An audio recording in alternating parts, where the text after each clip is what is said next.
criminal enterprise stretching from Atlanta to Detroit and several other states. The story of Big Meech, who headed up the Black Mafia family, is also the source of a popular TV show that has been filmed right here in Atlanta. And this week, after serving nearly 20 years in prison for racketeering, drug dealing, and running a criminal enterprise, he is out of prison. Demetrius Flannery and his brother, Terry, ran one of the country's largest drug operations during the late 80s, 90s, and early 2000s.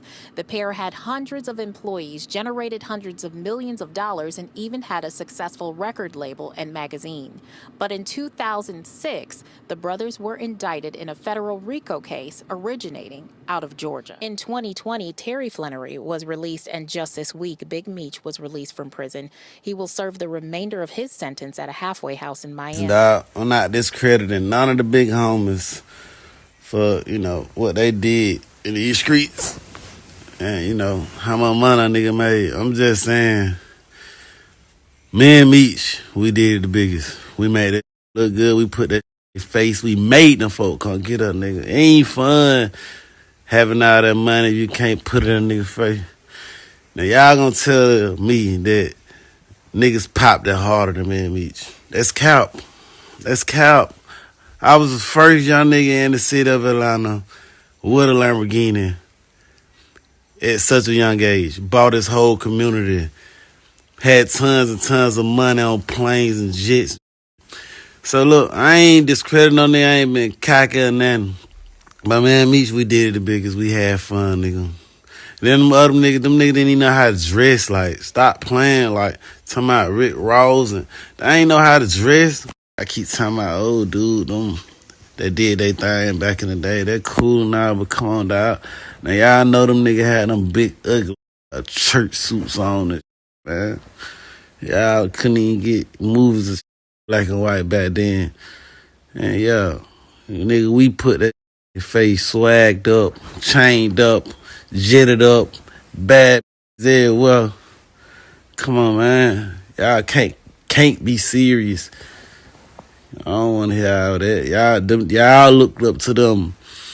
These people of our generation wanted Ralo and Meech in them. That's just what it is, bro. Yo, it's Big Ant, the spokesman, man. We back. Another edition of Urban Politicians TV, UPTV. Make sure you stay on your pivot at all times, man. Had to come tap in, and y'all got to excuse the noise real quick in this video. This helicopter been circling the area for like the last 20-30 minutes. Don't seem like they gonna park it nowhere soon. So we got to get this video done right here. And I ain't gonna lie, bro. This nigga Ralo be having me laughing, and I don't think he intends to be funny at times. No matter how some of these situations, serious some of these situations are, I'm not laughing at the situation. It's just this nigga delivery, how he go keep coming out and put his opinion on everything going on. It do be entertaining at times. As it hit the internet last week, Big Meech was released after serving almost 20 years in prison, was sentenced to 30, will have to serve the next 5 if y'all, as y'all heard right there from 11 Alive, and I had a link in the description where y'all can watch that in full.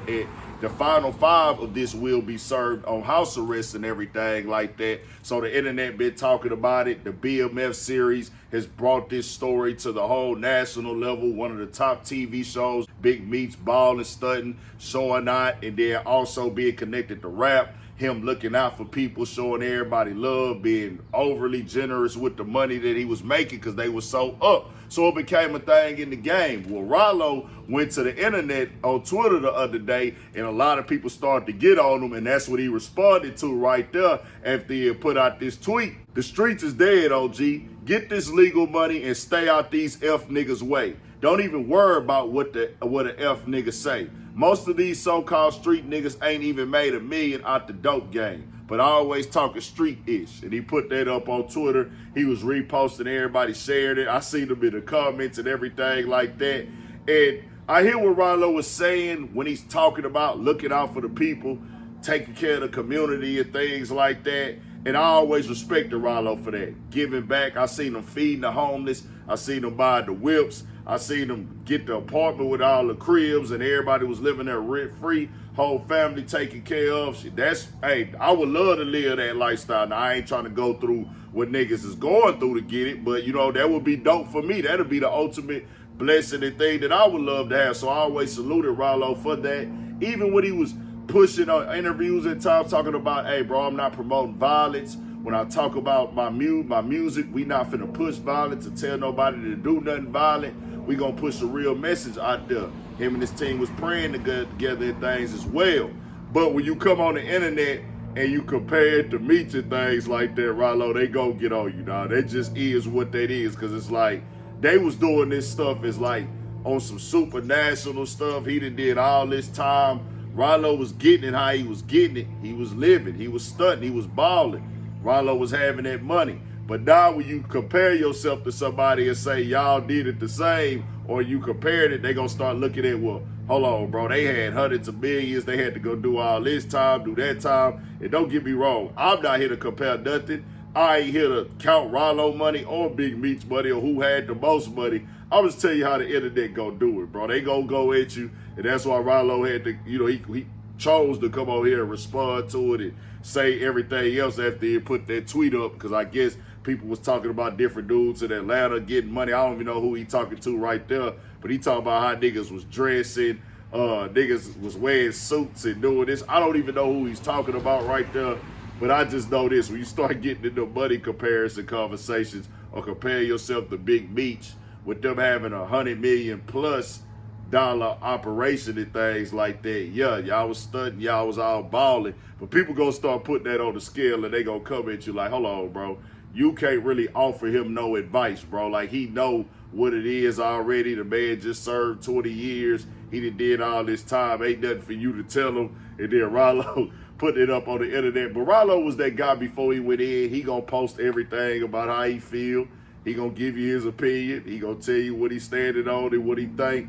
That just is what it is at this point in time. But you gonna get the backlash on the internet anytime you do things like this. And now Ralo has became one of them guys. He's gonna get the backlash for sure from the people in the blogs, the comment section, on the internet, and everything like that. But tell me what y'all think. We'll see what happens from here. It's just one of them things I see circulating. I was like, man, we'll come speak on it real quick, man. But overall, let's do what we gotta do to stay better, stay out the way, stay free, stay blessed. Try to figure this thing out called life, man. We just be having a lot going on in our culture and our community. Sometimes it be entertaining, sometimes it be detrimental, but we'll figure it out, man. I got faith in all of us. Tell me what y'all think. We got more coming, more videos, all that. 1,000 for shit show. Stay on your pivot.